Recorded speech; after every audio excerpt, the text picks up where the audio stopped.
I hate seeing people get away with stuff. And I like figuring stuff out. My name is Ian Icavello, and I was the lead detective in the Sarah Harris case. Sarah Harris, she was incredibly bright. One should always pursue knowledge, no matter the topic. Very energetic, very fun. Did Sarah have any idea how beautiful she was? Honestly, I don't think she did. Sarah Jane Harris. Sarah hopes to become an anesthesiologist. She was shocked that she won the Miss Maryland Petite pageant. She had thought from a very young age that she would want to be a doctor. She wanted to help people. In 2020, Sarah needed wisdom teeth pulled. She initially met James Ryan as a patient at his oral surgery practice. I'm James Ryan. I mean, it's not just that we say that we care, but we really do. We take pride. Dr. James Ryan was a well-respected oral surgeon. A lot of people knew him and thought very highly of him. So she gets the teeth done. She starts getting all these text messages, and they're from Dr. Ryan. And then he says, by the way, I'm looking to hire someone as a surgical assistant. Do you know anyone? She says something like, well, what about me, Mom? And he offered her the job. She then became an employee, and then his girlfriend and his live-in girlfriend. Sarah's life appeared glamorous on the outside, but behind closed doors, I mean, that wasn't necessarily the case. I would have never, ever thought that her life would end the way it did. Montgomery County 911. My girlfriend, I think, overdosed. I'm trying to resuscitate her right now. And what is your first and last name? James Ryan. I'm doing chest compressions. And She's unresponsive. is she breathing? She's not breathing. When the two responding officers got to the house, they saw Sarah. She's laying on the floor.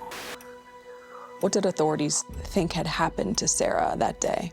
She overdosed.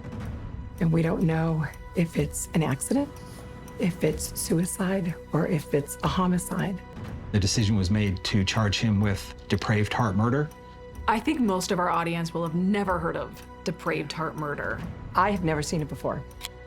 You have to show an extreme indifference to human life. James Ryan provided those drugs that caused her death. That doesn't mean he's guilty of murder. Another way of presenting this case would be we never intended to hurt her. I knew this was not just some simple accidental overdose. This was much more.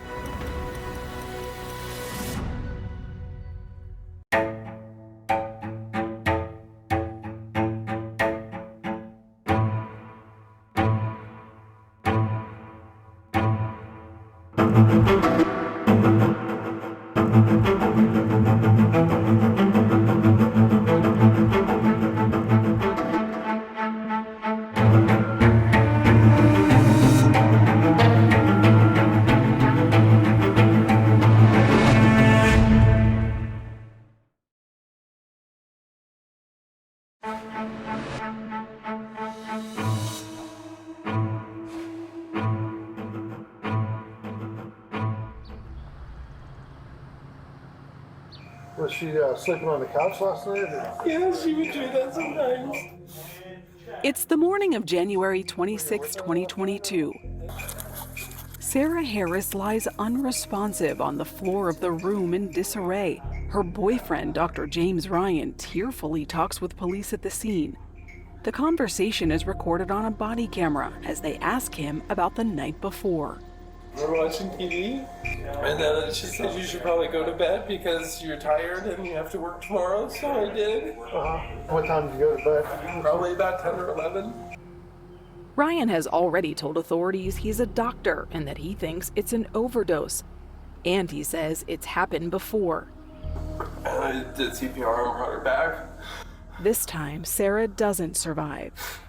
Dr. Ryan has suggested where she got at least one of her drugs of choice, a powerful anesthetic. She used to take propofol too. She used to steal that from my office. How they got into her body?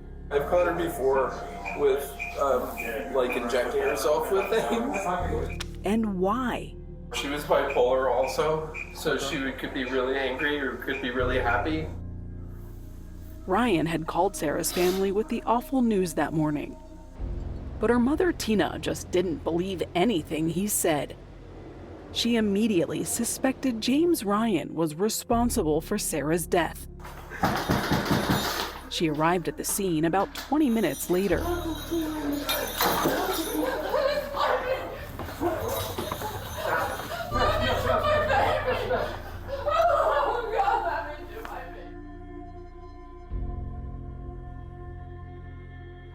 I started kicking and hitting him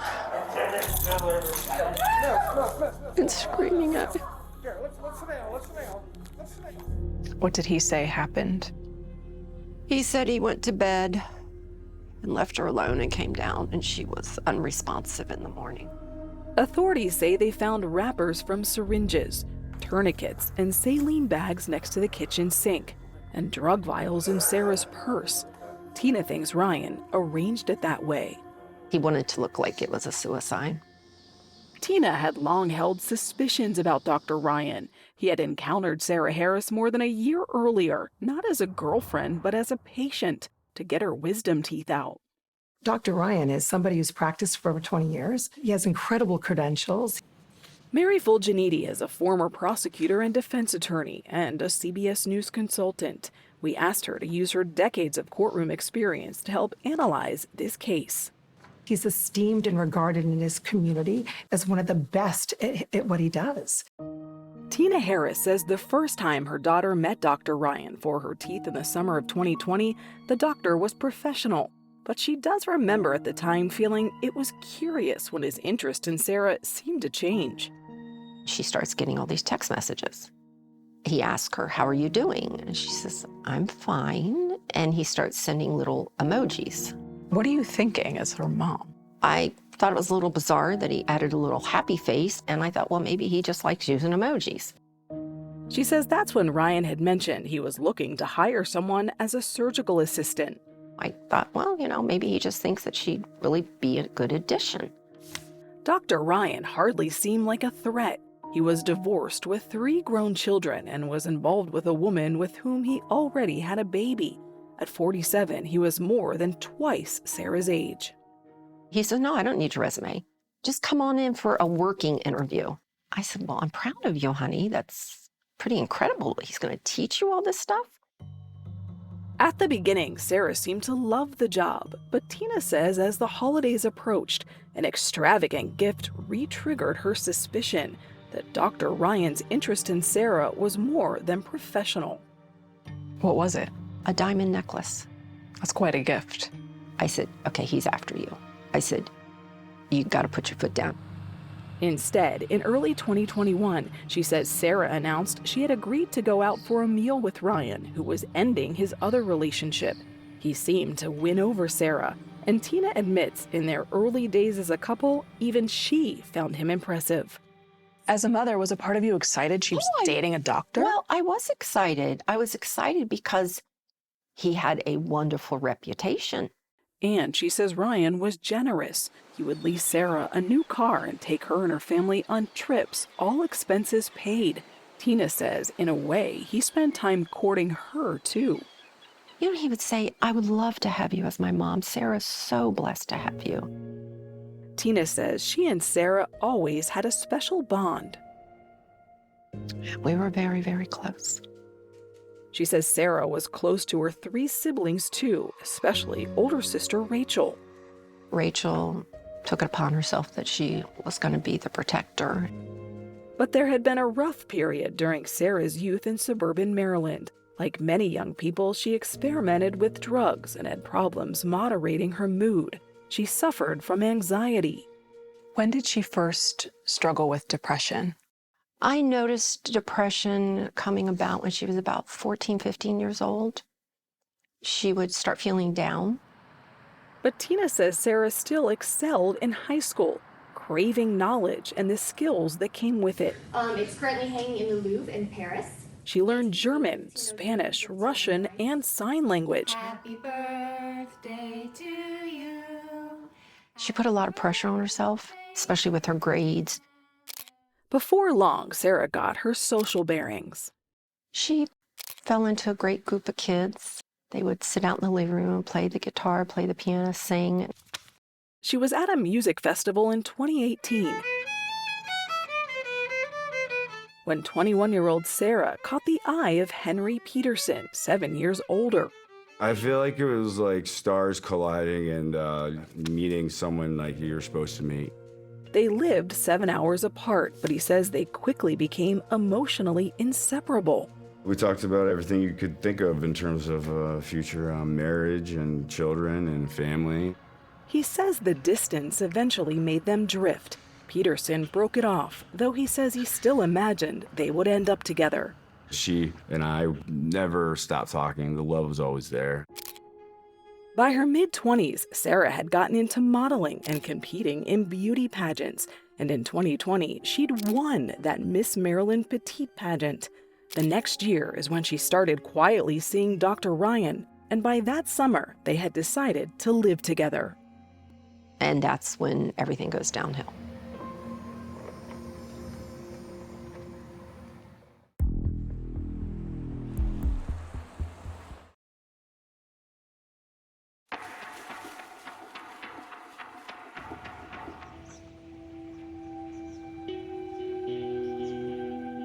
By the end of the summer of 2021, Tina Harris says James Ryan was dominating Sarah's life. Boss, boyfriend, even letting her live rent-free in his house.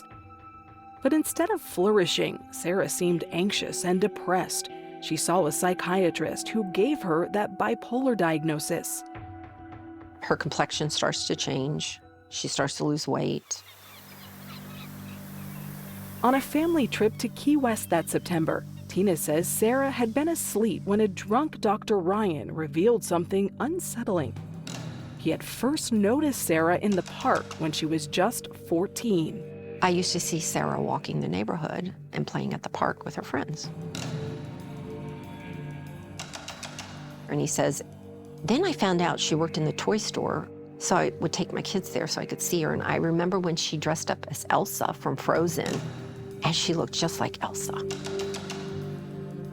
And then he said, yeah, and then I found out she worked at one of these restaurants, and so I would go in there for dinner so I could get her as my server. It sounds like Dr. Ryan was obsessed with Sarah. He was. He was very much so. By their next trip to Florida a month later, she says Sarah was acting strangely. She wore a bulky, long-sleeve sweatshirt despite the heat, and it seemed like she and Ryan were always fighting. And she goes, I hate him. I don't want to be here. I want to go home. And when they returned to Maryland, Tina saw the full, horrifying picture of what Sarah's life had become. She says she called Sarah on October 28th, 2021. Phone rang. She finally picked up. She could barely talk. Her words were extremely slurred. So I said, Sarah, what's going on? What's wrong with you? She goes, oh, I'm just really tired, Mom. You knew something was wrong. Yeah, well, I knew she was slurring. Tina says she and Rachel left for Sarah's house minutes later. And we walked into hell.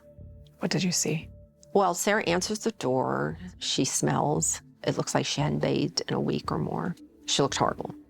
She'd weighed 120 when she'd had oral surgery with Ryan, Tina says, but Sarah was skin and bones now.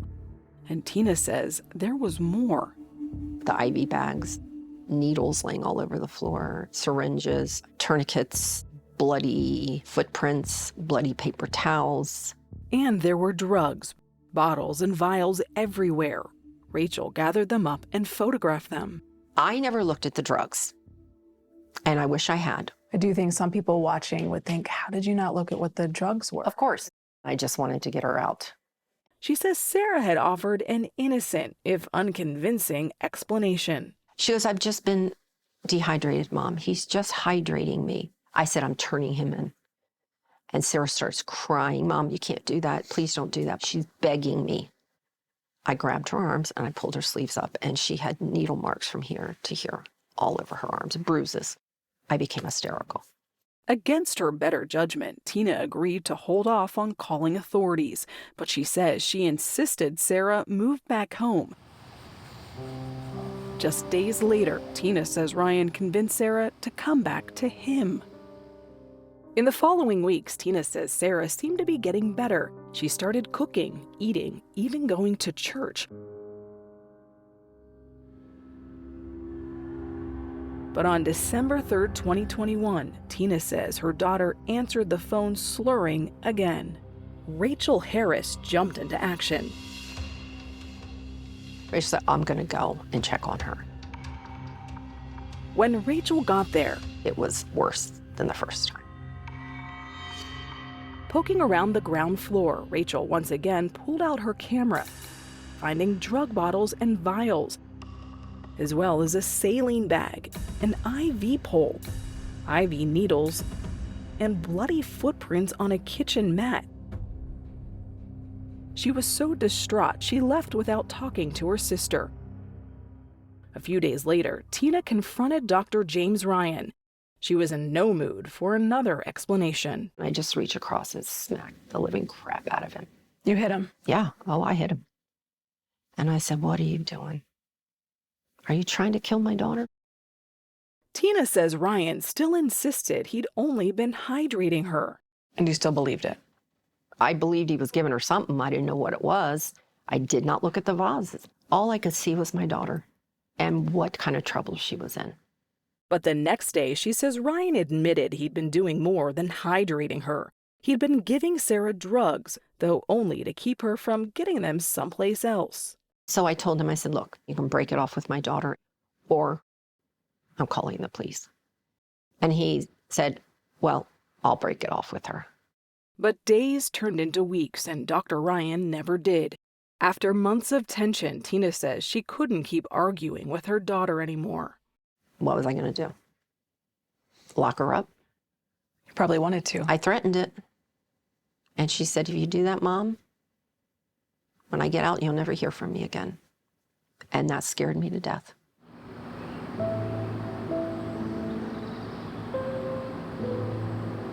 Within weeks, there was a new tragedy for the Harris family. Sarah's brother Christopher, just 38, died after a heart attack in Montana. I had to sign the papers to take him off life support, which no mother should have to do. His death was devastating to the whole family.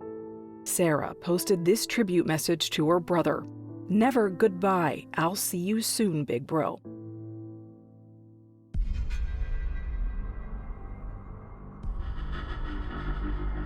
And only 18 days after Christopher's death, at about 8:30 a.m. on January 26, 2022, Tina says she and Rachel were together when Rachel got James Ryan's call.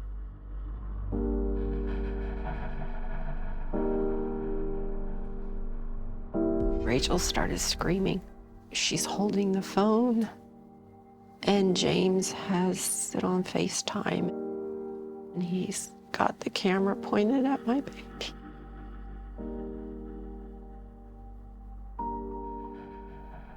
Had Sarah on the ground, saying she's gone, she's gone.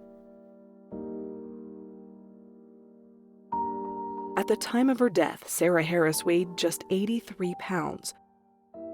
Authorities would list her manner of death as undetermined. Dr. Ryan was not arrested. They seemed to accept his story that Sarah, struggling with mental health issues, had overdosed. But there would be help from a most unlikely investigator. Rachel started trying to get into Sarah's iCloud.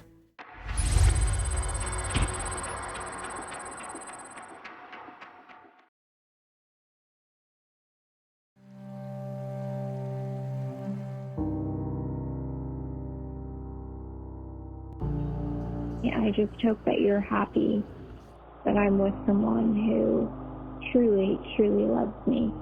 3 months before she died, Sarah left a voicemail for her ex-boyfriend, Henry Peterson. I've never trusted anybody as much as I've trusted the man that I'm with right now. Professionally, emotionally. You never let me in that way. They'd stayed in touch after breaking up, so when she didn't answer her phone after January of 2022, Peterson says he had a strange feeling and decided to go online. I Googled her name and there's an obituary. He says when Tina gave him details, he joined her in the belief that James Ryan, the man Sarah said she had trusted more than anybody else, was responsible for her death. But first responders didn't think so. They didn't shut it down as a crime scene. Police seized some drug vials, but left the house unguarded. Tina says that's because they believed what Dr. Ryan had told them about where she'd gotten the drugs and how she'd taken them. It was an overdose. But she says she knew there was more to it than that, though she didn't know how to prove it. Turns out there was someone very close to her who did. Rachel told me she would find the evidence. Rachel Harris decided to examine Sarah's laptop to see if it might contain clues authorities hadn't seen. She didn't know the password, but she knew her sister well. It took her about a couple of days to figure out Sarah's password. Combing through Sarah's computer and iCloud, Rachel hit pay dirt, a trove of texts between her sister and James Ryan. The messages were full of references to drugs, including a tranquilizer named diazepam and 2 fast-acting surgical anesthetics, the type Rachel had seen in the home Dr. Ryan and Sarah shared, propofol and ketamine, which is sometimes also used for depression. Rachel created a binder, adding the photos she'd taken there. Rachel compiled 200 pages of evidence. The medical examiner would release Sarah's autopsy report, which showed those same 3 drugs in Sarah's system. Research suggests they can all be habit-forming, and they can suppress breathing. Taking them in combination can be lethal. All the while, Rachel's building a case. Yes. In February 2022, Rachel gave her binder to Montgomery County Police. It eventually landed on the desk of Detective Ian Icavello, an expert in pharmaceutical investigations. After more than 33 years as a cop, Icavello was nearing retirement. He decided to come in alone on a Sunday. It was my birthday, and nothing was going on. You don't get parties when you're this age. I'm like, I'm just going to go in the office and look through this binder and just see. What Icavello saw in Rachel's binder suggested cops at the scene had been wrong about Sarah's death. He says reading the text between Sarah and James Ryan was like watching a murder in slow motion. You could see Sarah die. Sarah is suffering within the first month of their relationship. She had anxiety. She was having trouble sleeping. Ryan offers a quick fix. I can give you an injection. The anxiety will be completely gone in 6 seconds, he writes. It will work. Let's try it. He had already made the decision. Icavello says the text suggests that over the months, Sarah developed a drug habit and a habit of asking her boyfriend, the doctor, to feed it. In October 2021, do we have ketamine here? In November, we need syringes. I feel like in December, I just really need sleep, she writes. Can you bring propofol? She's actively asking for drugs. At no point does he say no. Icavello says the text suggests Dr. Ryan often brought Sarah the dangerous drugs and that he actually administered at least one about a month before her death. It was December 20th, 2021. If you wake up, I just went to change after I gave you ketamine just now, he writes. He's injecting her while she's asleep. No monitoring, no anything. And Icavello points to this exchange from the day before Sarah died. Is it possible to bring home ketamine when you come? She asks. Yes, I will bring some home. I love you, baby, Ryan replies. The texts tell a story. They do. So do Rachel's photos from Sarah's house, says Icavello. though his colleagues lacking experience in pharmaceutical investigations might not have understood that. They had no idea what they were really looking at. He says patrol cops and paramedics often deal with overdoses of street drugs like heroin and fentanyl, but the deadly drugs in Sarah Harris's house were masquerading as something else. There's a difference between drugs and medication. Iacovello says to the untrained eye, the drugs at Sarah's look like medication. The paraphernalia around the house might have been confusing too. Usually what we see is burnt spoons, tinfoil, some hypodermic needles, maybe a shoelace or some other string, that kind of drug paraphernalia. But to Iacovello, the syringes and the saline, the professional tourniquets, and the plastic wrappers at Sarah's made it resemble an operating room. That's what a lot of it looked like. Whatever questions responding authorities may have had, he says Dr. Ryan offered answers. And you've got James saying she did all of this without any other information. Okay, well, we're just kind of going to go with what he says. He's a doctor. He's a doctor. But Iacovello says after reading through the family's binder, any credibility Dr. Ryan may have had that day vanished. And on March 22, 2022, nearly 2 months after Sarah's death, James Ryan was arrested for the murder of Sarah Harris. But prosecutors would have to make the case to a jury. Sometimes it's hard to convince them. Maybe especially so in this case, because James Ryan's defense is suggesting he was only trying to save Sarah's life and that she had other ideas.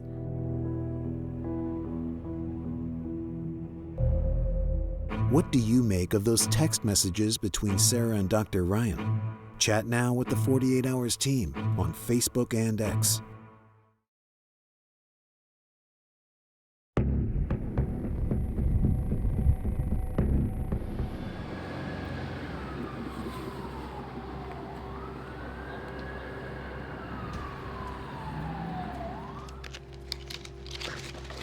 I knew the case was solid.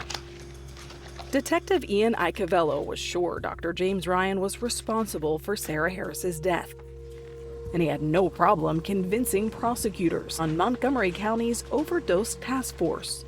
Jennifer Harrison. It's his fault. James Dietrich. He was the one who was providing those drugs. And Kimberly Sissel. He knew how dangerous these drugs were. Ryan was a doctor after all, but as certain as prosecutors were that he knew he was risking Sarah's life, they had no conclusive evidence he intended to kill her. We never suggested that. You can accept that James Ryan loved Sarah Harris, but it does not excuse all the other actions that he took that led to Sarah's death. So they charge Ryan with a subcategory of second-degree murder unfamiliar to many people. It's known as depraved heart murder. Prosecutors say the charge doesn't require proving the killer actually wanted anyone dead, only that they knew their actions would likely kill someone and didn't care. We have to prove that he did it with reckless disregard for the value of her life. Dietrich gave us an example. For instance, if I take a gun and just randomly shoot it into a crowd, I may not necessarily want or care that anybody dies, but that is such a grossly reckless act that someone's likely to die. Prosecutors also charge Ryan with a slightly lesser charge, involuntary manslaughter, plus 2 counts of drug distribution and 1 count of possession with intent to distribute. Ladies and gentlemen, meet Dr. James Ryan. Opening statements begin on August 16, 2023. There are no cameras in court, but there is an audio recording. But behind closed doors, he was conducting a deadly medical experiment on his 25-year-old patient turned employee turned living girlfriend. The prosecution portrays Ryan as a controlling older man who got his glamorous young girlfriend hooked on drugs. He was stealing dangerous sedation drugs from his business and administering them to his girlfriend, Sarah Harris. Prosecutors say the proof of Ryan's guilt is largely in those text messages. Ryan offering to get rid of Sarah's anxiety in 6 seconds, telling her he gave her ketamine while she was sleeping, and on the night before her body was found, apparently agreeing to bring ketamine home to her. Can you tell us about Sarah? I don't know where to start. I was the first to testify. She was my baby. Tina Harris is emotional as she relives Sarah's downward spiral just months before dying. I asked to see her arms. She said, "No, Mama." But I grabbed her arm and I pulled at the sleeves, and her little arms were covered in needle marks and bruises. And the medical examiner tells the jury about the dangerous drug cocktail that brought her life to a tragic end. When people use all three together, those just cause profound, strong sedation. The drugs can be so dangerous, in fact, the prosecution tells jurors that doctors who use these drugs have equipment and protocols in place to revive patients if needed. Even though Dr. Ryan would follow all of those safety protocols in his own office, he would never follow those at home. She was chemically dependent. She was chemically dependent on him. Prosecutors also call social worker Janice Miller, who says that kind of power imbalance is a hallmark of abusive relationships. The drugs were the way that he controlled her and really ensured that she wouldn't leave the relationship. He's created an addict. Dr. Ryan and his attorneys did not agree to be interviewed by 48 Hours, but at trial, they argue Sarah Harris may have played an important role in her own demise, suggesting that after wrestling with mental illness, she was now losing her battle with anxiety, depression, and drugs. Their focus on Sarah Harris is obviously her mental illness. The defense suggests Sarah may have begun stealing the drugs herself. They want the jury to know about her Facebook post about seeing her deceased brother soon, but the judge won't allow it. But they are allowed to tell jurors about a text Sarah sent Ryan months before her death. She said, "I've lost my will to live." I've lost my will to live. Do you think there's any chance Sarah was suicidal? Absolutely not. Absolutely not. Where's the indication of a suicide on the scene? There is none. Detective Icavello says the drug bottles found in Sarah's purse were too far from her body for her to have given them to herself. These drugs are fast acting. She's gonna be out in seconds. How she put all the medication in her purse, then went and laid down? Not possible. She wouldn't have cleaned up. Somebody else had to have done it.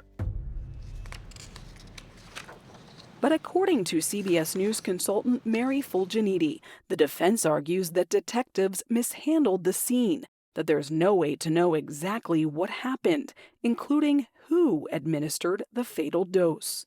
They didn't test to see if his DNA or fingerprints were on those syringes. Dr. Ryan chooses not to testify.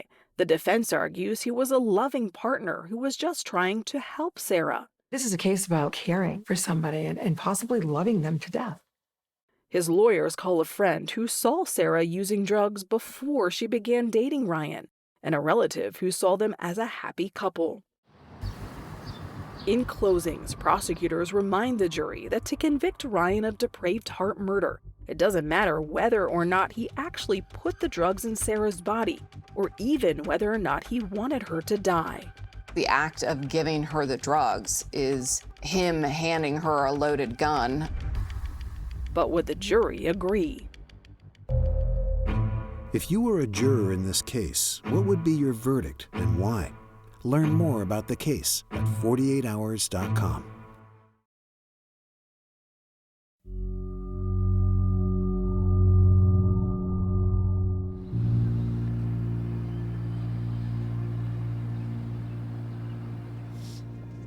I try to believe the best in people, and For as long as Kyle Stevens can remember, his friend Dr. James Ryan has done right by people. he was a pretty straight-laced, clean-cut guy. When he talked about Sarah, how did he sound? In the beginning, he seemed enthusiastic and excited. But Stephen says at a certain point, Ryan did reach out with a concern. He had asked about how to best be helpful and supportive to someone in that place of depression and possibly addiction. Did it make you wonder if he was actually asking about Sarah? Yeah, but I didn't press.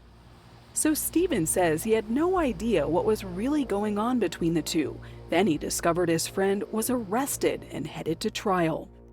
When you heard the verdict, what did you think? I was taken back. After a nearly 2-week trial, it takes jurors less than 3 hours to reach their decision. Up to count 1, murder in second degree. Guilty. On August 25th, 2023, they find James Ryan guilty of the second-degree depraved heart murder of Sarah Harris. Relief. Yeah, relief. They also convict Ryan on the manslaughter and drug charges. My heart just felt satisfied. Sarah's voice was heard through this. Tina and Rachel speak at a press conference after the verdict. She was this beautiful beauty queen, and she wasted away at the hands of Dr. James Ryan. And again at sentencing months later. He is a predator. He is a wolf in sheep's clothing. Please. Put behind bars until his life is done. But James Ryan's lawyers had submitted supportive letters from his friends and a legal filing which detailed that James Ryan had his own struggles with drugs and mental health. Ryan addresses the court and insists he didn't administer the lethal dose, but takes responsibility for not preventing Sarah's access to the drugs that killed her. The words do not exist to convey and express the level of remorse I feel. Though the guidelines suggest a sentence of 15 to 25 years for this case of depraved heart murder, the judge has something else in mind. It is the sentence of this court that you be committed to the Maryland Division of Corrections for a period of 40 years. With more time for the other counts, it's a total of 45 years in prison. A 45-year sentence puts James Ryan in a category with some violent murderers. You know, 45 years for James Ryan is basically life. Patients rely on doctors and their expertise and their advice. And I think she's sending a very loud message to the medical community. And State's Attorney John McCarthy wants to send a message to lawmakers. The depraved heart murder charge may have worked in this trial, but it's a difficult crime to prove in other overdose cases. We need tougher laws. As early as 2015, McCarthy began pushing to streamline Maryland law so state prosecutors can more easily convict dealers and distributors who supply the drugs that lead to overdose deaths. But it hasn't been easy. We're not at a place in Maryland right now that the legislature seems very interested in creating new crimes and new penalties. Ian Icavello, who read murder between the lines of this case and retired after the trial, says he still thinks of Sarah often. I did everything I could for her. So does her ex-boyfriend Henry Peterson, who looks back at their breakup with regret. I guess I always thought she was going to be there. A regret Sarah seemed to share. He showed us a letter she wrote him years earlier when their relationship ended. You made me feel alive. Now that you're gone, I feel so many pieces and parts have died with you. As if to preserve his connection to Sarah, Peterson still practices a concerto he played at her grave.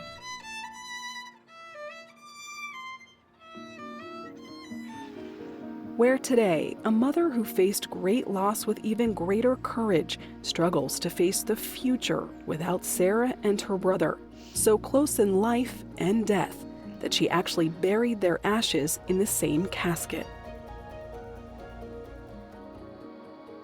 I hear Sarah telling me, Mama, it's okay. What do you want your daughter's legacy to be? I want people to remember my Sarah as a light, a brilliant young woman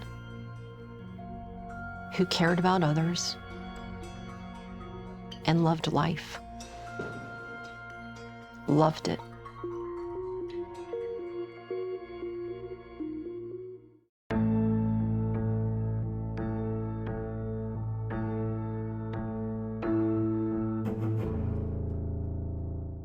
As a kid growing up in Chicago, there was one horror movie I was too scared to watch. It was called Candyman. But did you know that the movie Candyman was partly inspired by an actual murder? Listen to Candyman, the true story behind the bathroom mirror murder, wherever you get your podcasts.